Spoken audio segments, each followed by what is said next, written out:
L'échiquier international, merci d'être des nôtres. Agression américano-sioniste contre l'Iran, nous sommes à quelques heures de l'expiration du cessez-le-feu. Un nouveau round pour parler doit prendre fait et place demain à Islamabad, au Pakistan. Téhéran, pour l'heure, n'a pas encore confirmé sa participation, car selon Ismaël Baraé, le porte-parole du ministère des Affaires étrangères, il le dit, la partie américaine manque de sérieux dans le processus diplomatique. Téhéran a aussi promis de riposter bientôt à la prise de contrôle par la marine américaine d'un de ses cargos. Et c'est un autre aspect à mettre en perspective, à savoir le blocus américain sur les ports iraniens. À l'exemple du cargo iranien arraisonné par la marine US qui est parti d'un port chinois. Peut-être est-ce aussi un message envoyé à Pékin et surtout son soutien implicite à Téhéran à travers cette séquence de confrontation. On va poser la question à notre invité du jour. La question nucléaire, on va en parler également en dirigeant nos regards vers un autre cas de la pression internationale sur un pays nucléarisé, à savoir la Corée du Nord. Ça sera en dernière partie. Il semble que la pression internationale sur Pyongyang n'est plus ce qu'elle avait été, comme si la communauté internationale avait accepté un fait accompli. Quelle différence donc entre le cas iranien et nord-coréen? On en parle, à tout de suite.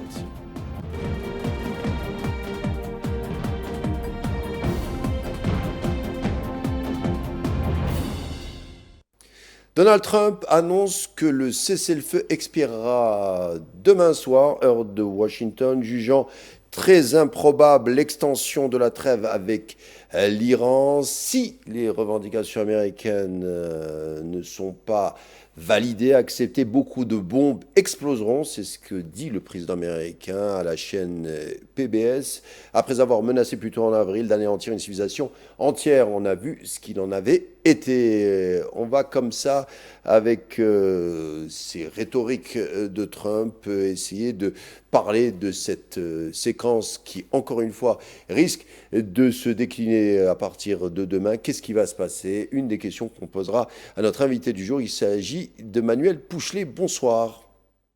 Bonsoir monsieur, merci pour votre invitation. Analyste en questions internationales, ancien militaire diplomate, pour ne citer que. Bienvenue encore une fois. Merci beaucoup. Alors, Manuel Pouchelet, au sujet de cette agression contre l'Iran qui suscite moult débats au sein des médias américains et de la classe politique à Washington. Washington, où vous étiez il y a quelques jours, et je crois que vous avez discuté avec beaucoup d'Américains qui portent leur regard sur cette guerre contre l'Iran. Qu'est-ce qu'on vous a dit? Alors, il faut savoir que dans un premier temps, c'est une guerre qui est particulièrement impopulaire au niveau de la classe moyenne. Ça, il faut être très clair là-dessus. Ça, c'est important. En même temps, vous avez plusieurs choses qui vont se bousculer et qui se bousculent dès à présent aux États-Unis, notamment à Washington. Bon, c'est quand même la capitale, mais attention, je vais rester prudent parce que si vous voulez, la capitale n'est pas forcément le reflet de tous les États-Unis. Chaque État, en fait, a ses problématiques particulières en fonction de là où vous vous trouvez. Ce que j'ai retenu de cette visite, notamment des entretiens que nous avons eus avec les autorités américaines, c'est que finalement, nous avons affaire à des personnes qui sont plus orientées dans la catégorie affaires que dans la partie diplomatie. Ça, c'est important. Donc, leur approche n'est pas forcément, on va dire, conventionnelle si l'on regarde les codes diplomatiques que l'on doit mettre en place, surtout des codes diplomatiques très particuliers qui sont à appliquer à cette région qu'est le Moyen-Orient. Vous ne pouvez pas appliquer les codes diplomatiques au Moyen-Orient qui seraient les mêmes avec d'autres pays occidentaux, des pays africains, des pays sud-américains ou d'Amérique centrale ou même d'Europe. Mais force est de constater que le ressenti que j'ai eu, c'est que Washington perd pied, ils ont besoin de se rassurer d'une politique et en même temps, vous avez ce fameux chronomètre, si je puis me permettre, qui tourne pour Donald Trump avec les midterms et puis aussi une position d'échec dans la mesure où le président des États-Unis a même intervenu, si vous voulez, au Texas pour refaire un petit peu de politique intérieure, en espérant que le discours soit parfaitement compris par sa classe moyenne, qui commence à douter. Et puis en même temps, au sein de son camp républicain, où les derniers bilans, finalement, de son discours électoral que vous avez mentionné, qui est souvent empreint d'une certaine grandiloquence, qui parfois frise le ridicule. Je suis désolé d'employer des termes un peu forts, mais il faut le souligner aussi parce que ce président américain écoute, mais ne fait pas forcément et applique tant dans la lettre que dans l'esprit les conseils de son entourage proche. D'ailleurs, il a même limogé certains personnages militaires qui aurait, d'après lui, une approche trop molle de la situation. Il veut Alors, des durs, un petit peu comme, comme l'a fait, si vous voulez, le président Bush avec l'Irak. Trump menace encore une fois les Iraniens si la partie américaine ne trouve pas gain de cause au sujet des pourparlers prévus demain à Islamabad. La journée va susciter l'attention de tous les observateurs. Mais Emmanuel, on peut déjà dire une chose sans risquer de nous tromper, à savoir que la diplomatie iranienne a démontré que les menaces de Trump n'avaient pas beaucoup d'effet sur elle. Elle joue, elle, sur le temps, tandis que le président américain semble, vous l'avez dit, plutôt pressé de trouver une porte de sortie de ce labyrinthe iranien. On n'est pas ancré ni sur les mêmes tempos, ni sur le même rythme entre les deux parties. Je confirme, l'Iran, vous savez, est une civilisation ancienne. Le régime en place sont d'habiles négociateurs, il faut le reconnaître. Maintenant, on a une Amérique aussi qui perd un peu la tête. Pourquoi? Parce qu'elle fait les mêmes erreurs qu'elle aurait faites. Moi, ça me rappelle l'histoire, si vous voulez, ce qui s'était passé à Mogadiscio. Et en même temps, les erreurs qui se sont passées aussi en Afghanistan. Vous savez, les États-Unis, je le rappelle, sont un pays relativement jeune, hein, quand on regarde l'histoire. Et en même temps, finalement, ils envoient comme émissaires des personnes qui ne sont pas forcément rompues à la culture moyen-orientale et encore moins avec une erreur qui est la suivante, c'est-à-dire de multiplier le nombre d'intermédiaires, et j'allais dire de go-between, dans ce dossier iranien qui aujourd'hui devient très préoccupant pour l'économie américaine, il faut le reconnaître, puisqu'on est quasiment à 1 milliard de dollars par jour en termes de dépenses. Et puis là, vous avez l'arrivée d'un personnage qui, on l'espère, pourrait avoir une autre hauteur de vue. Je pense notamment avec l'arrivée du vice-président américain J.D. Vance. Mais preuve en est qu'en missionnant J.D. Vance, Donald Trump, bien sûr, avant de son départ, lui a donné les éléments de langage.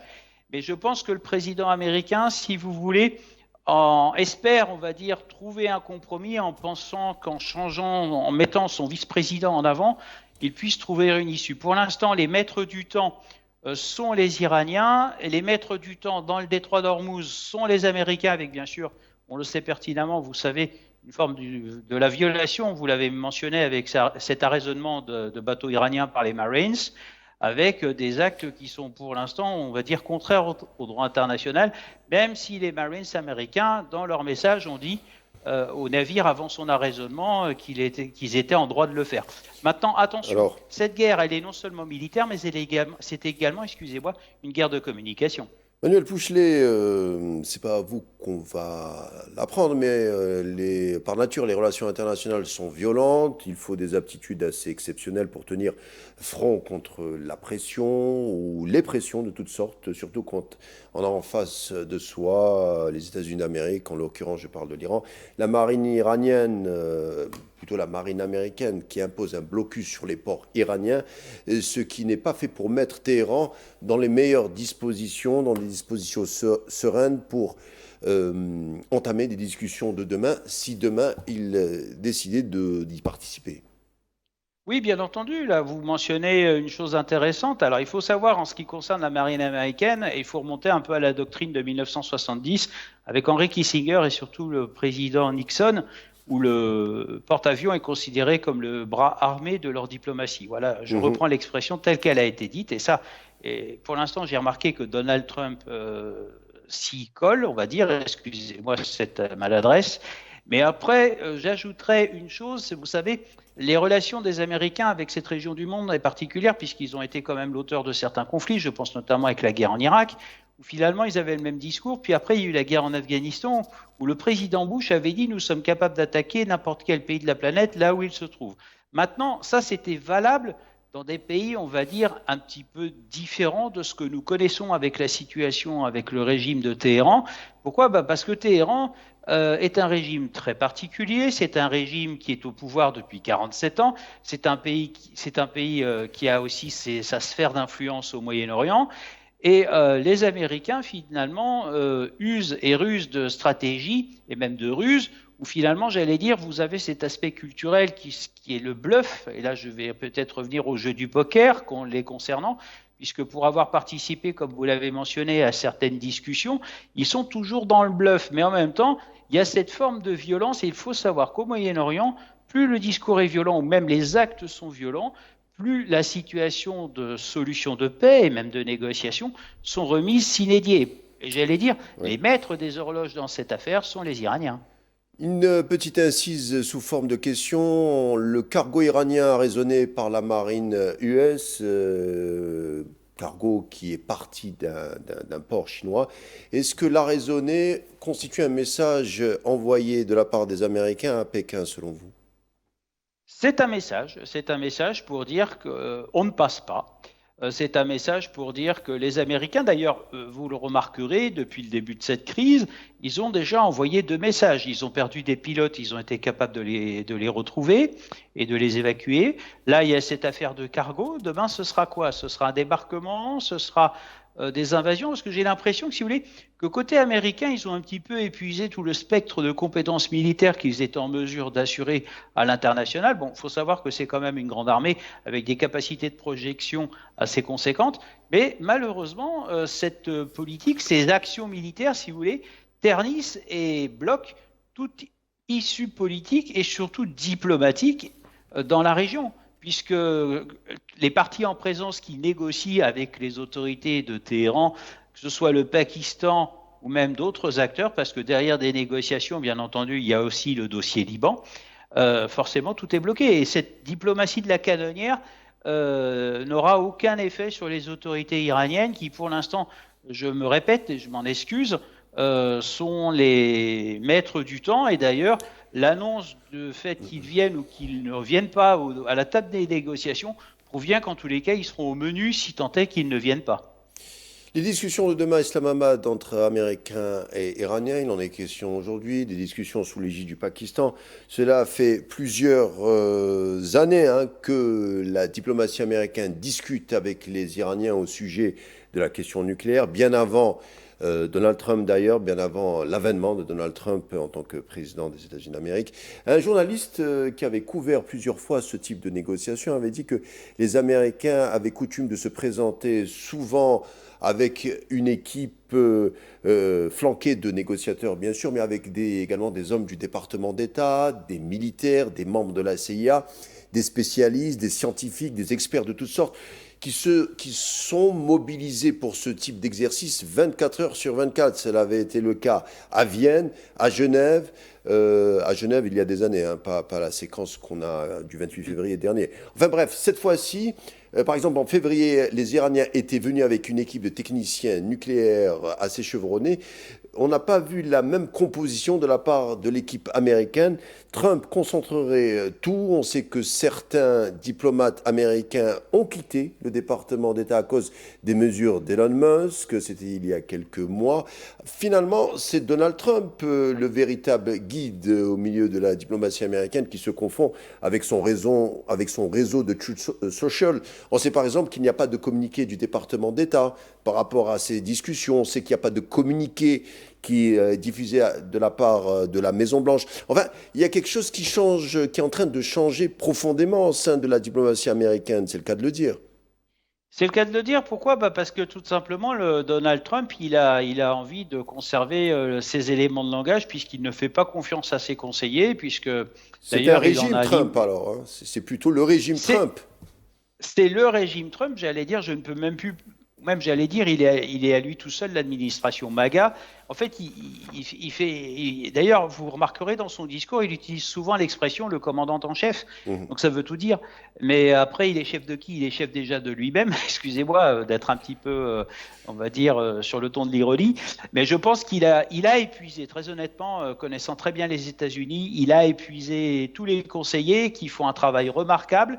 Mais en même temps, le président Trump ne les écoute pas. Et c'est là que cela crée une frustration. Et d'ailleurs, vous m'avez parlé un petit peu même de l'histoire de la première administration Trump. Je vous ferai remarquer qu'on avait un diplomate qui était rompu à la négociation, qui était John Bolton. Et puis d'ailleurs, finalement, il a été limogé de son poste puisqu'il n'était plus en accord avec le président Trump. Mais c'est le président Trump qui a préféré le faire partir. Rappelez-vous, le général Miley, qui était également son proche conseiller militaire, il a été limogé. En fait, j'ai l'impression, et c'est plus qu'une impression, d'ailleurs peut-être d'autres observateurs le remarqueront, on a aussi un président américain qui vient de la télé-réalité, donc il dit, bah écoutez, si ça ne va pas, vous êtes viré. Voilà, et Et je du pense que catch. là est l'erreur. Là est l'erreur. Voilà. Alors c'est non, non. Moi je dirais en fait c'est plus la culture américaine du poker, c'est-à-dire on joue au Mhm. bluff, et en même temps vous avez cette diplomatie, et c'est là qu'est l'erreur de l'administration Trump, c'est le fait de faire intervenir des personnes qui ne sont pas qualifiées, qui sont de son premier cercle. Vous avez mentionné la famille Kushner, par exemple. Regardez les dégâts qui ont été faits avec les accords Abrams, hein, avec le Jared, le fils. Et puis, bah, vous avez aussi comme diplomate en poste à Paris, le père, qui est ambassadeur des États-Unis à Paris, où on est plus, quand vous regardez bien finalement, dans une forme de placement de personnes qui ne sont pas du métier. Vous avez aussi bah, les négociateurs, M. Witkoff, d'ailleurs qu'il avait très largement félicité quand il a fait son discours à la Knesset l'année dernière. Et finalement, si vous voulez, les résultats ne sont pas là, mais l'administration Trump et même, j'allais dire, le président Trump en général, lui, il rappelait, quand vous regardez ses discours, quand vous regardez son expression, il veut toujours du deal, mais il confond, j'allais dire, vitesse et précipitation, alors qu'au Moyen-Orient, il faut savoir une Alors, chose, dès que vous êtes dans la précipitation, forcément ça bloque et forcément vous n'obtenez jamais, j'insiste bien sur le terme de jamais, l'effet escompté en tout cas.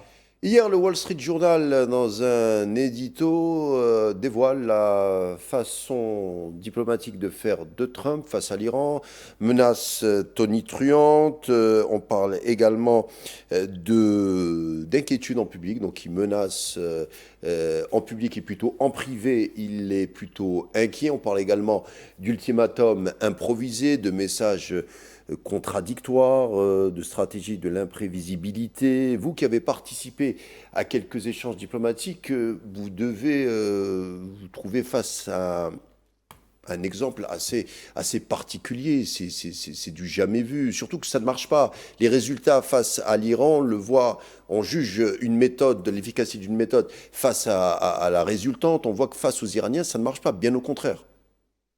Bah, ça ne marche pas et même ça bloque. Parce que j'allais dire, en fait, il va se confronter aux proverbes locaux, qui est le suivant, c'est un proverbe arabe, qui garde son secret est maître de sa route. C'est ça la stratégie des Iraniens Mhm. et même d'autres acteurs de la région. Et ça, je pense que l'administration Trump ne l'a toujours pas compris. Et puis, comme je le dis, ce n'est pas par la violence que l'on obtient quelque chose. Et d'ailleurs, même, regardez, y compris avec son discours avec M. Poutine sur le dossier ukrainien ou même d'autres dossiers, ce sont toujours des discours relatifs, très agressifs, faut le reconnaître, Oui. mais en même temps contradictoires. Un jour il dit vert, le lendemain il dit rouge. Donc finalement, j'ai l'impression que ces changements de posture permanents, déjà, sont très mauvais. Alors, dans un premier temps, et ça, il faut le souligner, puisqu'on n'a pas encore abordé, mais ce qui est normal, le volet, vous m'interrogez sur la diplomatie, puisque c'est également mon métier, le volet économique, c'est-à-dire que les marchés, avec les prix du baril de pétrole, font un peu le yo-yo de manière très dangereuse. Pourquoi? Parce que l'objectif aussi, et vous me l'avez évoqué dans cette émission, c'est aussi de tenter d'éviter le projet de la Chine, c'est-à-dire de se dédollariser. Et ça, c'est un vrai enjeu pour C'est le autre président chose. Trump. Et il le sent venir, si vous voulez. C'est pour ça qu'il s'agace et qu'il s'aperçoit qu'il a épuisé toute possibilité stratégique. Et face à, non seulement à l'Iran qui lui tient tête et qui, pour l'instant, fait preuve de résilience. Et d'ailleurs, ces derniers temps, nous n'entendons plus son allié israélien. Enfin, le Premier ministre Netanyahou ne l'entend plus. D'ailleurs, on Manuel ne sait pas Pouchelet, ce qu'il en est. Oui, justement en parlant de son allié, l'entité sioniste, si oui, l'Iran avait oui. eu la bombe atomique, personne n'aurait osé les attaquer, sûrement pas les sionistes.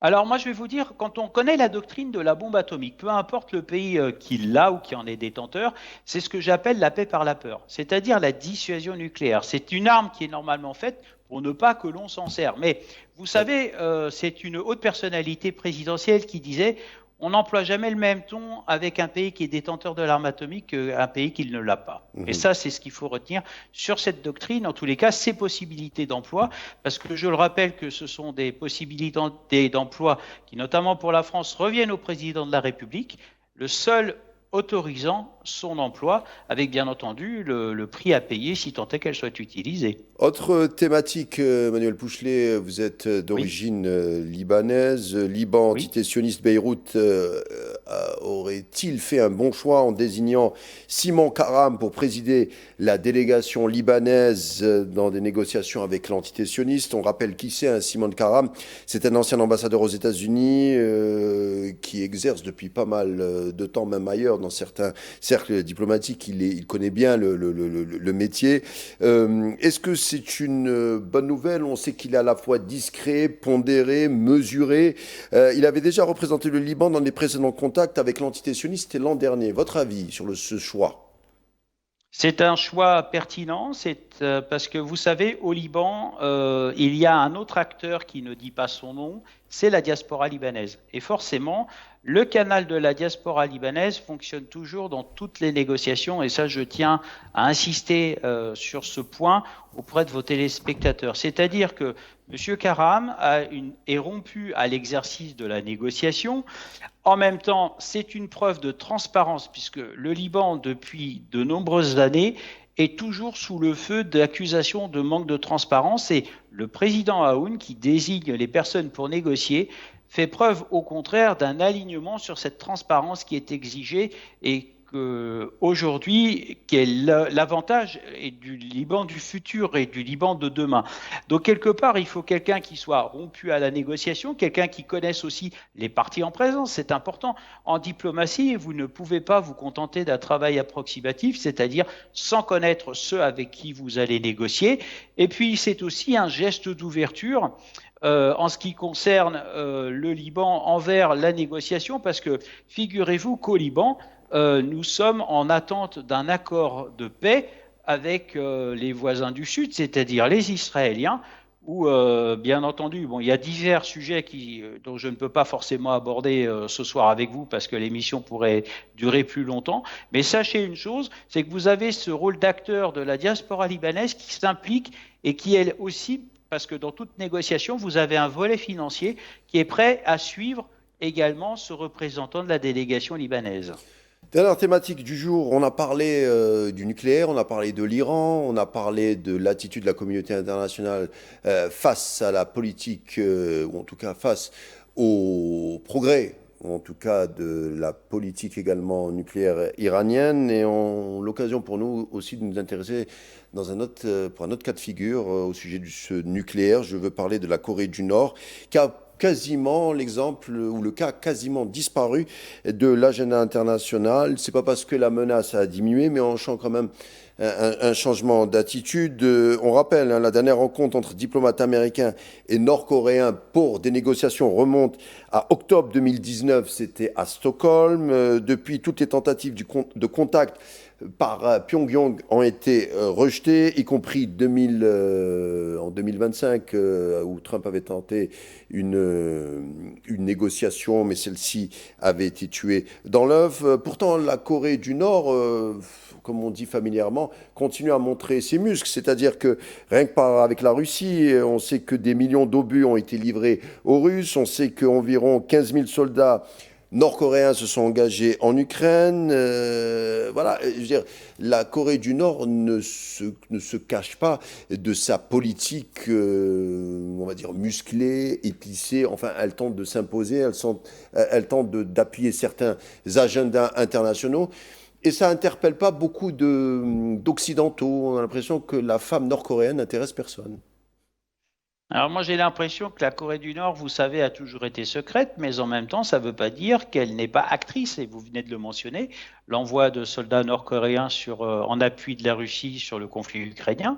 Mais je rappelle aussi que la Corée du Nord, finalement, est aussi un acteur au niveau stratégie dans la région dans laquelle elle est implantée. Pyongyang a toujours été source, on va dire, d'inquiétude. Vous avez mentionné l'armement, l'aspect nucléaire, mais il y a aussi un autre aspect dans lequel ils sont de très bons combattants, ce sont les cyberattaques. Les Nord-Coréens sont passés les maîtres dans les cyberattaques. Et puis, vous avez alors un sujet pour lequel nous ne parlons pas forcément, mais sur lequel la Corée du Nord communique un petit peu plus depuis quelques mois, c'est que l'on sait déjà à peu près qui va succéder au grand leader, si vous voulez. Donc, il parle de sa fille. Au début, il y avait sa sœur qui était prévue. force est de constater que la Corée du Nord veut jouer un rôle sur cette scène internationale. Elle a toujours été l'ennemi mortel des États-Unis, il faut être honnête, puisque les capacités militaires des Nord-Coréens seraient capables de toucher quand même le territoire américain quand on regarde la géographie, mais surtout les bases américaines qui sont implantées en Corée du Sud.